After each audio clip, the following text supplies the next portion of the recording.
In the early stages of the Clone Wars, Jabba the Hutt's son, Rotta, was secretly kidnapped by the Confederacy of Independent Systems in order to torpedo ongoing negotiations between the Jedi Order and the Republic. Obviously, this went horribly wrong for Count Dooku and the separatists, leading to an agreement being forged between the Republic and Jabba. But what happened to Rotta the Hutt after the Clone Wars, and how might he play into the ongoing turf war between Boba Fett and the Hutt twins? Let's find out. And make sure you're subscribed for more awesome Star Wars lore content. When Darth Maul was brought out of his exile on the scrap world of Lotho Minor after having spent years brooding in anger because of his defeat to Obi-Wan Kenobi, he began gathering together the galaxy's toughest criminals. This group quickly became known as the Shadow Collective. Among them was the Pyke Syndicate, the Black Sun, the Crimson Dawn, the Death Watch and the Hutts, and their goal was to take Mandalore from Maul and to install him as their rightful ruler. This came to fruition when Maul successfully defeated the current ruler of Mandalore and the holder of the Darksaber Pre Vizsla in single combat, making him the rightful ruler of the planet. Although this was heavily disputed by Bo-Katan's Night Owls, who refused to follow an outsider despite Maul's rightful victory. But regardless of that, this sent the planet Mandalore into complete and utter chaos, leading the Hutt families to abandon Maul and the Shadow Collective.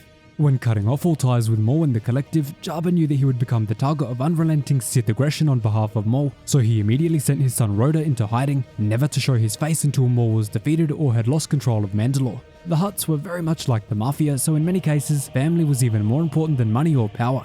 Rotta had to be protected at all costs to continue the family's legacy should anything happen to Jabba. Well, eventually, both things happened. Maul lost control of Mandalore to the Republic at the Siege of Mandalore, and Jabba the Hutt died quite a few years after this.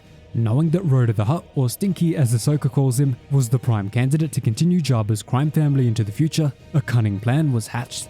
Jabba's father and Rotta's grandfather, Zorba the Hutt, actually produced Jabba's will and claimed that it entitled him to Jabba's entire empire and all of his assets. This was an absolute bombshell among the remaining Hutts, since the entire Hutt Council was executed by Darth Vader not long prior, and now to have such a shocking event take place was very unsettling. Most Hutts understandably expected that Rotta the Hutt would come out of his long hiding and continue his father's empire, just how most other Hutt clans passed down their dynasties. But for the empire to be passed up the chain to Jabba's father instead of down was shocking to many. Preparations then started being made to transition Jabba's remaining territory and assets to Zorba when another shocking twist was revealed. The Hutt courts ruled that the will produced by Zorba was actually fake, and therefore Rotta would instead be the rightful ruler of the remaining Hutt empire. So now with Zorba being exposed as a fraud and Rotta being nowhere to be seen, that leaves the question, what happened to Rotta for him to not return and claim the throne? Well, the first possibility is that he died before being able to make his return to the galactic stage, which would be very tragic and technically make Zorba right about his claim to the throne, despite him forging the will. Another possibility is that Rotta simply didn't want the responsibility of leading a criminal empire, and all of his years of hiding turned him away from crime onto a different path. This is especially true considering his young age. He may not have even been able to run the empire since he would have been around 35 to 40 by the time of Jabba's death.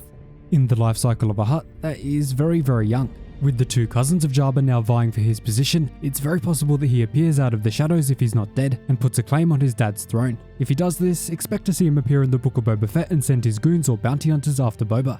Who knows, maybe Cad Bane's working for Rotta the Hutt, although I doubt this and I think it's more likely that Cad Bane would work for qi'ra and Crimson Dawn. But let's just see. So that is what happened to Rotta the Hutt after the Clone Wars, and it should get you ready for the possible appearance in the Book of Boba Fett. So let me know how you think Rotta the Hutt should play into the Book of Boba Fett, if at all. Thanks so much for watching, really hope you enjoyed the video. Cheers guys, hope to see you in the next one.